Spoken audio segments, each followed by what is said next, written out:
بسم اللہ الرحمن الرحیم۔ نبی اکرم صلی اللہ علیہ وسلم نے ارشاد فرمایا، تمہارے دنوں میں سب سے افضل دن جمعے کا دن ہے۔ اس دن کثرت سے درود پڑھا کرو کیونکہ تمہارا درود مجھے پہنچایا جاتا ہے۔ ایک اور حدیث میں ہے کہ نبی اکرم صلی اللہ علیہ وسلم نے ارشاد فرمایا، جمعے کے دن اور جمعے کی رات کثرت سے درود پڑھا کرو، جو ایسا کرے گا تو میں قیامت کے دن اس کی شفاعت کروں گا۔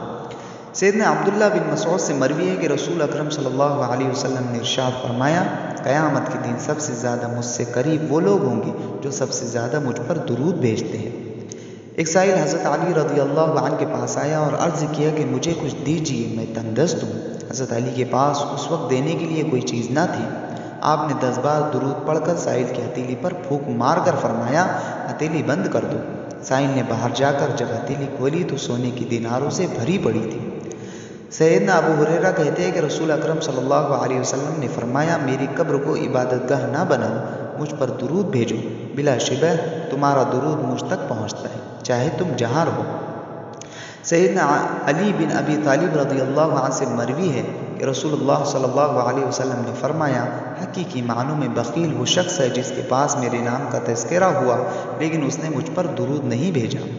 حضرت عبداللہ بن مسعود سے روایت ہے کہ رسول اللہ صلی اللہ علیہ وسلم نے ارشاد فرمایا، جو شخص مجھ پر بکثرت درود شریف پڑھتا ہے، قیامت کے روز وہ سب سے زیادہ میرے قریب ہوگا۔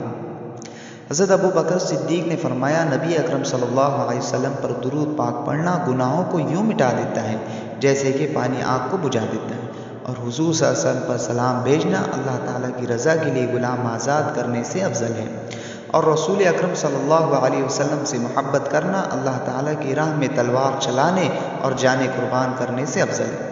ام المومنین حضرت عائشہ صدیقہ رضی اللہ عنہا کا قول ہے کہ مجلسوں کی زینت نبی کریم صلی اللہ علیہ وسلم پر درود پاک پڑھنا ہے، لہٰذا مجالس کو درود پاک سے مزین کرو۔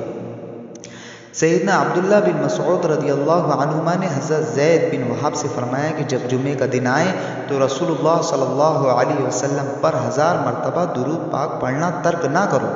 حضرت حذیفہ کا فرمان ہے کہ درود پاک پڑھنا درود پاک پڑھنے والے کو اور اس کی اولاد کو اور اولاد کی اولاد کو رنگ دیتا ہے۔ حضرت عمر بن عبدالعزیز نے فرمان جاری کیا کہ جمعے کے دن علم کی اشاعت کرو اور نبی اکرم صلی اللہ علیہ وسلم پر درود پاک کی کثرت کرو۔